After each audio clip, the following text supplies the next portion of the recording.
नमस्कार, बहुत बहुत स्वागत है आप सभी का। शाम के 7 बजने को है और ये वक्त है आपके सबसे पसंदीदा शो म्हारो राजस्थान का। आप सबके साथ मैं हूं प्रियंका राय। और चलिए सबसे पहले एक नजर डाल लेते हैं कि 7 बजे की कौन कौन सी 7 बड़ी और सबसे अहम खबरें आज आपको दिखाएंगे। तो खबर नंबर 1 आपको दिखाएंगे, मानगढ़ के सहारे सियासत। प्रधानमंत्री नरेंद्र मोदी 1 तारीख को मानगढ़ पहुंचने वाले हैं और इसे लेकर सियासत के तौर पर इस दौरे को देखा जा रहा है। खबर नंबर 2 होगी, कमल मीणा ने मान बढ़ाया है। किसका मान बढ़ाया ये भी आपको बताएंगे। खबर नंबर 3 होगी, आदिवासियों के महाकुंभ की। खबर नंबर 4 दिखाएंगे, मंत्री के घर के बाहर हुए हंगामे की। हंगामा क्यों हुआ ये भी आपको बताएंगे। खबर नंबर 5 दिखाएंगे, बेखौफ बदमाश और पस्त हुई पुलिस की। खबर नंबर 6 होगी, बॉम्बे टू स्वर्ण नगरी। और इसके साथ ही नजर रहेगी हमारी खबर हे छठी मैया पर। और बुलेटिन की शुरुआत इस वक्त आ रही सबसे बड़ी खबर से करेंगे। श्री गंगानगर से इस वक्त की बड़ी खबर मिल रही है। पदमपुर में दिन दहाड़े 6 साल के मासूम की हत्या कर दी गई है। सजना कॉलोनी में बच्चे की गला रेत कर हत्या कर दी गई।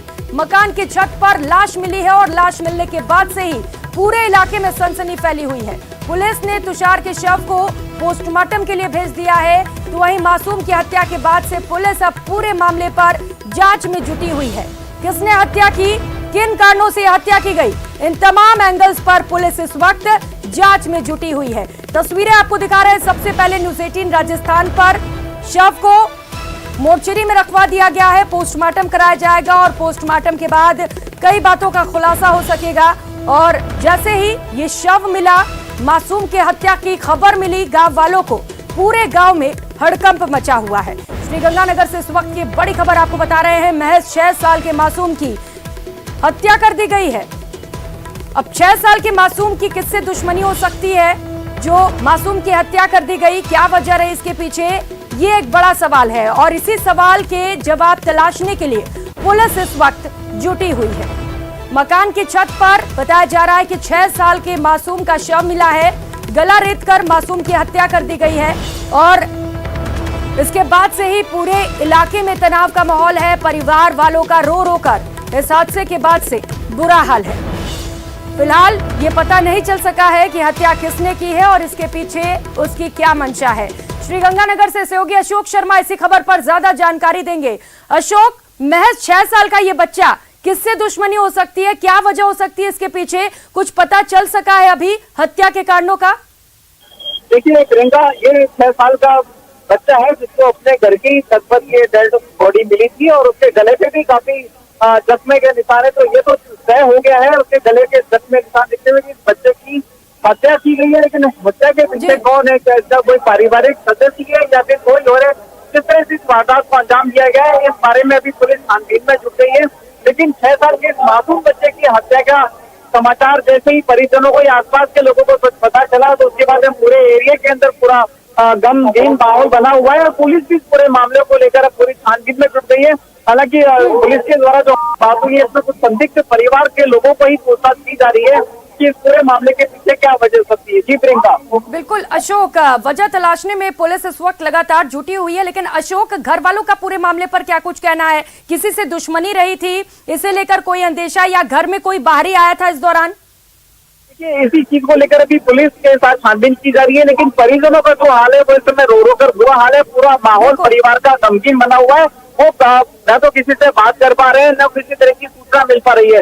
पुलिस इस पूरे मामले को लेकर कहीं न कहीं संदिग्ध मान रही है और ये जानकारी भी सामने आ रही है कि कुछ संदिग्ध लोगों से भी पुलिस के द्वारा पूछताछ शुरू कर दी गई है ताकि इस मासूम बच्चे की जो हत्या का गुत्थी है इसको जल्द से जल्द सुलझाया जा सके। जी बिल्कुल अशोक, इस हत्या की गुत्थी को जल्द से जल्द सुलझाना बहुत जरूरी है पुलिस के लिए। क्या मासूम के शव का पोस्टमार्टम करा लिया गया है अशोक?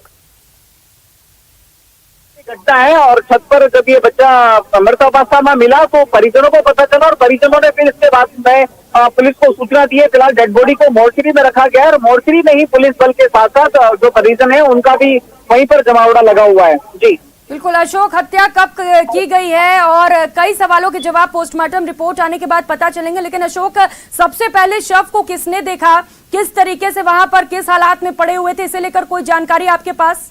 देखिए, जो हमें जानकारी मिल रही है प्राथमिक स्तर पर कि जो परिजनों के द्वारा जब छत पर गए तो उन्हें बच्चा वहां पर अनकॉन्शियस हालत में मिला। तो बच्चे को उन्होंने बिल्कुल भी बेहाल हालत में देखा तो उसको हिलाया तो देखा तो बच्चा मृत अवस्था में मिला हुआ था। यहाँ तक कि जो गले पर गहरे जख्म के निशान थे, तो संभावना व्यक्त की जा रही है कि उस बच्चे का किसी पतले तार से या लोहे इलेक्ट्रिक बिल्कुल अशोक, किसी ने निर्मम तरीके से मासूम की हत्या की है। आप नजर बनाए रखिए, आपसे अपडेट्स लेंगे। बहुत शुक्रिया आपका इन तमाम जानकारियों के लिए। तो महज 6 साल के मासूम की गला रेत कर निर्मम हत्या कर दी गई है। फिलहाल पुलिस अब पूरे मामले पर जांच में जुटी हुई है और लगातार हत्या के आरोपियों की तलाश की जा रही है। और बड़ी खबर जालौर से सामने आ रही है। जिला मुख्यालय पर किसानों का विरोध प्रदर्शन लगातार जारी है। प्रशासन और किसानों के बीच एक बार फिर से वार्ता हुई, लेकिन ये वार्ता विफल हो गई है और कल हजारों की संख्या में किसान उग्र आंदोलन करेंगे। जिला कलेक्ट्रेट का घेराव करने की भी रणनीति बना ली गई है। किसानों और प्रशासन के बीच बता दें करीब 2 घंटे तक वार्ता चली, लेकिन एक बार फिर से ये वार्ता विफल रही है। किसान पानी छोड़ने की मांगों पर अड़े हुए हैं। तो कल अब उग्र आंदोलन किया जाएगा। किसानों की ओर से लगातार धरना प्रदर्शन जारी है। प्रशासन से वार्ता हुई, लेकिन एक बार फिर से 2 घंटे की यह वार्ता विफल हो गई है। किसान इस मांग पर अड़े हुए हैं कि पानी छोड़ा जाए और इसी मांग को लेकर किसान लगातार धरना प्रदर्शन कर रहे हैं। जालौर से इस वक्त की बड़ी खबर आपको बता रहे हैं। किसानों का विरोध प्रदर्शन लगातार जारी है। किसानों और प्रशासन के बीच हालांकि इस मामले को सुलझाने के लिए वार्ता हुई, लेकिन ये वार्ता एक बार फिर से विफल हो गई है। जालौर से सहयोगी श्याम बिश्नोई हमारे साथ जुड़ चुके हैं। श्याम, क्या हुआ, वार्ता क्यों विफल हो गई और कल उग्र आंदोलन के लिए रणनीति बनाई गई है, क्या किया जाएगा किसानों की ओर से? देखिए प्रियंका, पिछले 4 दिनों से जालौर जिला मुख्यालय पर किसान है जो नदी के अंदर पानी छोड़ने की मांग को लेकर विरोध प्रदर्शन कर रहे थे। ऐसे में आज प्रशासन व किसानों के बीच करीब 2 घंटे लंबी वार्ता चली थी, लेकिन किसी भी मांग पर समझौता नहीं हुआ। ऐसे में पूरी तरीके से वार्ता विफल हो गई। ऐसे में किसानों ने साफ तौर से प्रशासन को अल्टीमेटम दे दिया है कि कल जिला मुख्यालय पर बड़ा आंदोलन किया जाएगा, जिसको लेकर जो तमाम जो जिले के किसान है वो रणनीति बना रहे हैं। जिला कलेक्ट्रेट का घेराव सहित हाईवे जाम जैसी रणनीतियां भी बनाई जा रही, क्योंकि प्रियंका पिछले 4 दिनों से किसान बैठे थे। ऐसे में 21 किसान ऐसे आमरण अनशन पर बैठे हैं जिनकी कभी भी तबीयत बिगड़ सकी, यानी कि 90 साल से ज्यादा उम्र के किसान, बुजुर्ग किसान बैठे हैं। ऐसे में किसानों पे जो अनशन पर बैठने की वजह से प्रशासन के हाथ पैर फूल चुके हैं। ऐसे में वार्ता विफल होने के चलते अब कल की रणनीति बड़ी होने जा रही है और उसमें क्या कुछ निकलता है ये देखने वाली बात होगी। प्रियंका, बिल्कुल श्याम, 4 दिनों से धरना प्रदर्शन कर रहे हैं, आमरण अनशन पर हैं, मांग भी जायज है, पानी छोड़ने की मांग कर रहे हैं। हालांकि ये समझ से परे है कि मांग पूरी करने पर आखिर सहमति क्यों नहीं बन रही। बहुत शुक्रिया आपका इन तमाम जानकारियों के लिए। और बड़ी खबर जयपुर से सामने आ रही है। मंत्री सुभाष गर्ग की तबीयत खराब हो गई है। भरतपुर में दिवाली के लिए रामाश्यामा कर रहे थे, इसी दौरान बताया जा रहा है कि अचानक से उनकी तबीयत खराब हो गई है। ग्रीन कॉरिडोर बनाकर एम्बुलेंस से जयपुर उनको ले जाया जा रहा है। एसएमएस अस्पताल के मेडिकल आईसीयू में एडमिट किया जाएगा। सहयोगी बाबूलाल इस वक्त सीधे हमारे साथ जुड़ चुके हैं। बाबूलाल, क्या हुआ है मंत्री सुभाष गर्ग को, कोई जानकारी मिल पाई इसे लेकर?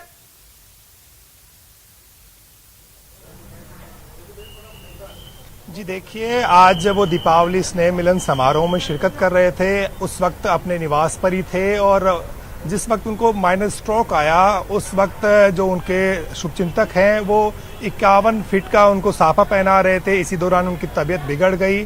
पहले हाथ में दर्द हुआ और उसके बाद में उनको सिर में उन्हें लगा कि कुछ हो रहा है, यानी न्यूरोलॉजिकल कुछ डिसऑर्डर्स उनको थोड़ा महसूस हुए।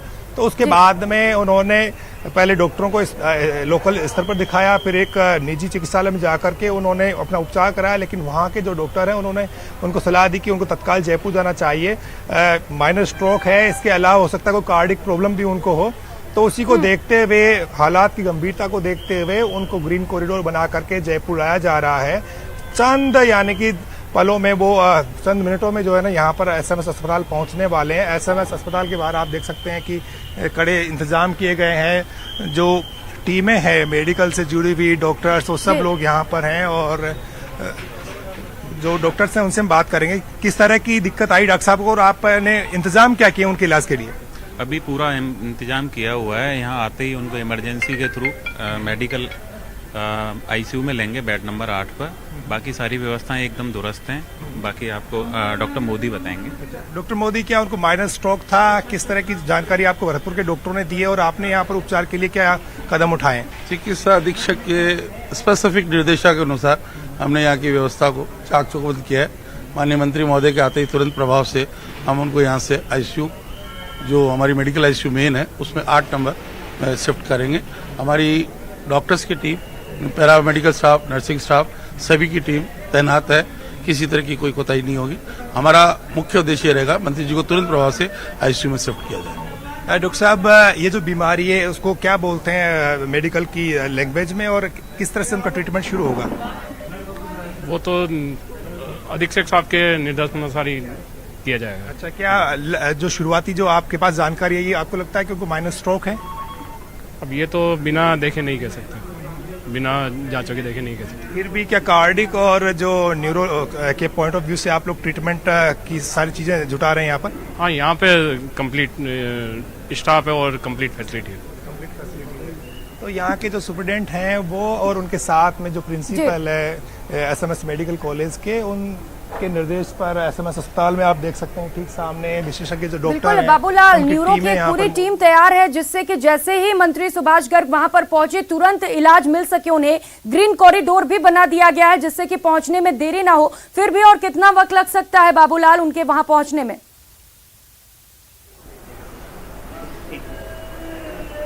जी डॉक्टर साहब, चंद पलों में आने वाले मंत्री जी, क्या तैयारी है आपकी ओर से? नहीं, हमारे को जैसे कि समाचार प्राप्त हुआ कि मंत्री जी की तबीयत थोड़ी सी खराब हुई है, वहाँ भरतपुर में उनको लेके आया जा रहा है। तो हम यहाँ पे इसलिए तैयार हैं इमरजेंसी के अंदर, और सभी संबंधित विशेषज्ञों की टीम हमारे यहाँ तैयार है उनको ये जांचने के लिए कि हम आगे किस दिशा में बढ़ना है, क्योंकि उनको पहले देख करके एग्जामिनेशन करें और उनके टेस्ट, तभी हमें याद होगा कि प्रॉब्लम क्या है, और उसी डायरेक्शन में फिर हमारा आगे का ट्रीटमेंट प्रोटोकॉल रहेगा। जो इनिशियल सिम्टम्स हैं उससे क्या लग रहा है, क्या माइनर स्ट्रोक है? जैसा कि हाँ, माइनस, जैसा कि ये खबर है कि भी उनको माइल्ड सा सिंकोपल अटैक आया, मतलब वो थोड़ी सी हल्का सा चक्कर आकर के उनको कुछ टाइम के लिए हुआ, उसके बाद वो रिकवर भी कर गए। तो उसमें कई एस्पेक्ट हो सकते हैं कि थोड़ा सा ब्लड सर्कुलेशन ब्रेन में कम हो जाए, इसको टीआई, वो भी हो सकता है।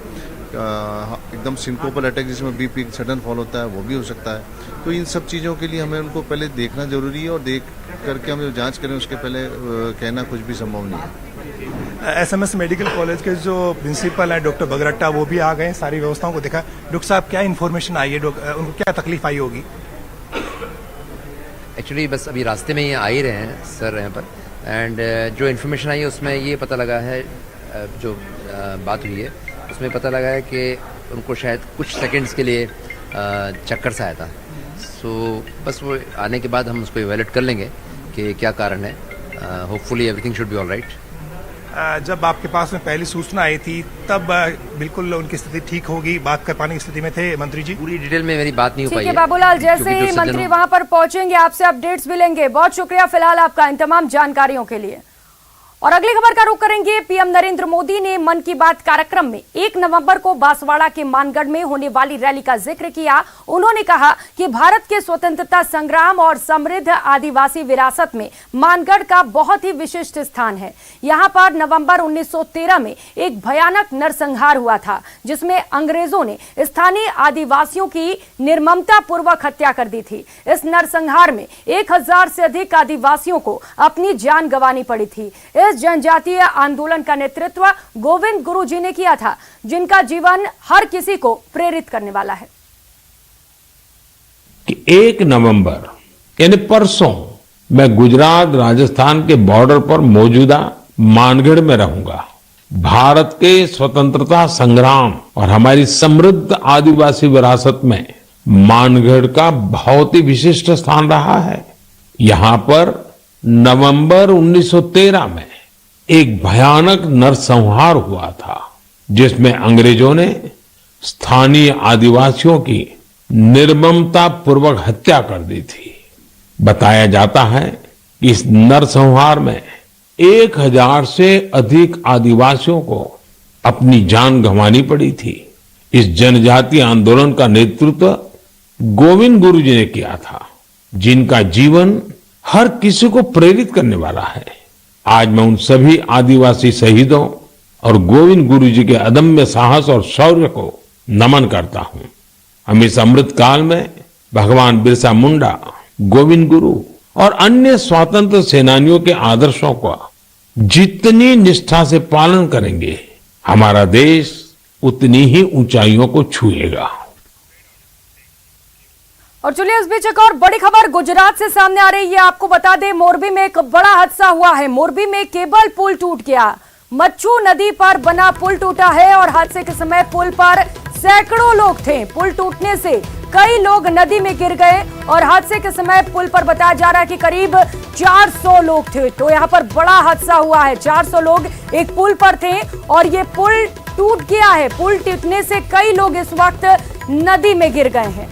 गुजरात से इस वक्त ये बड़ी खबर आपको बता रहे हैं। मोरबी में केबल पुल टूटा है। मच्छू नदी पर ये पुल बना हुआ था। तस्वीरें भी इस वक्त आपको टीवी स्क्रीन पर दिखा रहे हैं, जहां पर पुल पर करीब 400 लोग सवार थे। आप समझ सकते हैं कितना बड़ा यह हादसा है। हालांकि रेस्क्यू ऑपरेशन जारी है। बड़ा हादसा और हादसे की तस्वीरें इस वक्त आपके टीवी स्क्रीन पर। दो तस्वीरों के माध्यम से जरा समझने की कोशिश करिए किस तरीके से यहाँ पर बड़ा हादसा हुआ है। हालांकि तुरंत रेस्क्यू की टीम इस वक्त मौके पर पहुंच चुकी है। एम्बुलेंस इस वक्त मौके पर पहुंची हुई है और बड़ी संख्या में लोग यहाँ पर सहायता के लिए इकट्ठा हो गए हैं। 400 लोग बताया जा रहा है कि करीब सैकड़ों लोग, 400 लोग इस पुल पर उस वक्त मौजूद थे जब यह हादसा हुआ है। तो पुल टूटने से 400 लोग इस वक्त नदी में हैं। अब तुरंत रेस्क्यू हालांकि किया जा रहा है, लेकिन ये देखना होगा कितने लोगों की जान बच पाती है। तो इस वक्त रेस्क्यू के लिए टीम मौके पर पहुंच चुकी है। तस्वीरें सबसे पहले न्यूज़ 18 राजस्थान पर उस हादसे के दौरान की ये तस्वीरें आपको दिखा रहे हैं, जहां पर एक पुल टूट गया है और बड़ी लापरवाही भी यहां पर प्रशासन की ओर से। पुल कैसे टूटा, क्या वजह रही इसके पीछे, ये भी जांच का विषय है। फिलहाल रेस्क्यू ऑपरेशन चलाया जा रहा है और कोशिश की जा रही है जल्द से जल्द जो लोग पानी में डूबे हुए हैं उन्हें सुरक्षित बाहर निकाल लिया जाए। तो बड़ी संख्या में मौके पर इस वक्त भीड़ इकट्ठा हो गई है। रेस्क्यू टीम इस वक्त मौके पर पहुंची हुई है और युद्ध स्तर पर इस वक्त रेस्क्यू किया जा रहा है उन लोगों का जो इस वक्त नदी में गिरे हुए हैं। पुल पार करते समय यह हादसा हुआ है। करीब 400 लोग उस वक्त पुल पर सवार थे जब यह पुल टूट गया। तो पुल टूटने से कई लोग इस वक्त पानी में डूब गए हैं। रेस्क्यू ऑपरेशन लगातार जारी है। मोरबी से ये बड़ी खबर आपको बता रहे हैं। गुजरात में ये भीषण हादसा हुआ है जहां पर केबल पुल टूट गया है। मच्छू नदी पर यह पुल बना हुआ था जो टूट गया है।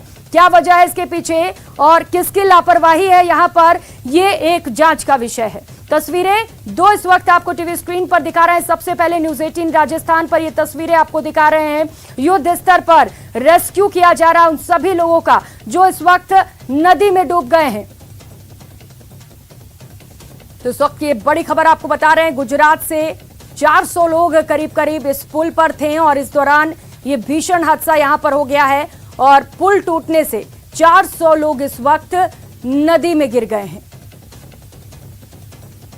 तो बताया जा रहा है कि मोरबी में ये केबल का पुल बना हुआ था जो टूट गया है। मच्छू नदी है जिस पर ये पुल बना हुआ था। और चलिए इस वक्त एसएमएस अस्पताल लिए चलते हैं जयपुर सीधे आपको, जहां पर बड़ी खबर आपको बता दें अपडेट मामले पर। मंत्री सुभाष गर्ग इस वक्त एसएमएस अस्पताल पहुंच चुके हैं। ग्रीन कॉरिडोर बनाकर भरतपुर से सीधे मंत्री सुभाष गर्ग को जयपुर के एसएमएस अस्पताल लाया गया है। बताया जा रहा है कि दिवाली के लिए रामा श्यामा कर रहे थे, इसी दौरान अचानक से उनके नसों में कोई दिक्कत हुई है। हालांकि साफ तौर पर यह अभी नहीं पता चल सका है। डॉक्टर पहले इसे देखेंगे, उसके बाद मेडिकल बुलेटिन जारी किया जाएगा। लगातार आपको अपडेट्स भी देते रहेंगे, लेकिन सबसे पहले इस वक्त की अपडेट आपको बता दें, मंत्री सुभाष गर्ग इस वक्त एसएमएस अस्पताल पहुंच चुके हैं। ये तस्वीरें आपको दिखा रहे हैं सबसे पहले न्यूज़ 18 राजस्थान पर। मंत्री एसएमएस अस्पताल पहुंचे हुए हैं। अब यहां पर डॉक्टर्स पहले देखेंगे और फिर पता चलेगा कि आखिर मंत्री को क्या हुआ है। रामा श्यामा कर रहे थे और इसी दौरान अचानक से उनको हल्की चक्कर आई। उसके बाद कुछ प्रॉब्लम्स हुई उन्हें और इसके बाद भरतपुर से सीधा उन्हें जयपुर रेफर कर दिया गया है। सहयोगी बाबूलाल हमारे साथ जुड़ चुके हैं, ज्यादा जानकारी देंगे। जी बाबूलाल।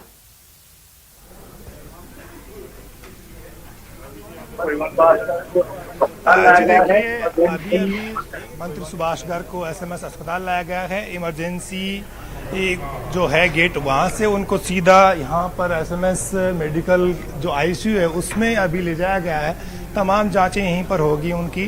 कार्डिक और न्यूरो से जुड़ी हुई जो जांचें होती हैं वो इस वक्त करने के लिए डॉक्टरों की जो विशेष टीम है वो यहाँ पर पहुंच गई है। आप देखिएगा भीतर जो डॉक्टर हैं उनके इलाज में जुट गए हैं और जो खुद एसएमएस अस्पताल के प्रिंसिपल है मेडिकल कॉलेज के डॉक्टर बरगट्टा और जो एसएमएस अस्पताल के अधीक्षक हैं डॉक्टर अचल शर्मा, उनके साथ में न्यूरो और कार्डियो से जुड़े हुए जो विशेषज्ञ डॉक्टर हैं वो इस वक्त उनको संभाल रहे हैं और उनसे पूछ रहे हैं किस तरह से उनको तकलीफ शुरू हुई थी।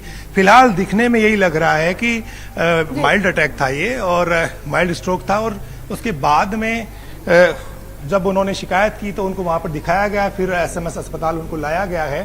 तमाम जांचें होंगी। फिलहाल जो है वो खतरे से बाहर दिख रहे हैं, लेकिन फिर भी क्योंकि वो सरकार में मंत्री हैं और किसी भी तरह की जोखिम जो है इस वक्त लेना उचित नहीं समझा जाता, तो ऐसे जो स्ट्रोक कहीं बाद में रिपीट ना हो जाए तो इसको देखते हुए, हालात की गंभीरता को देखते हुए उनको यहाँ पर लाया गया है।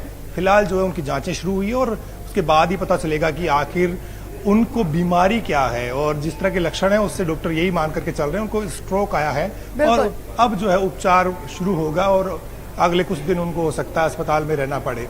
तो तमाम जांचें होंगी। तो फिलहाल ये माइनर स्ट्रोक के तौर पर देखा जा रहा है। अब हालांकि डॉक्टर्स पहले पूरी तरीके से जांच करेंगे, उसके बाद जब मेडिकल बुलेटिन जारी करेंगे तब पता चलेगा कि आखिर मंत्री सुभाष गर्ग को क्या हुआ था। बहुत शुक्रिया बाबूलाल आपका इन तमाम जानकारियों के लिए। और फिलहाल यहाँ रुकेंगे छोटे से ब्रेक लिए, लौटेंगे फौरन।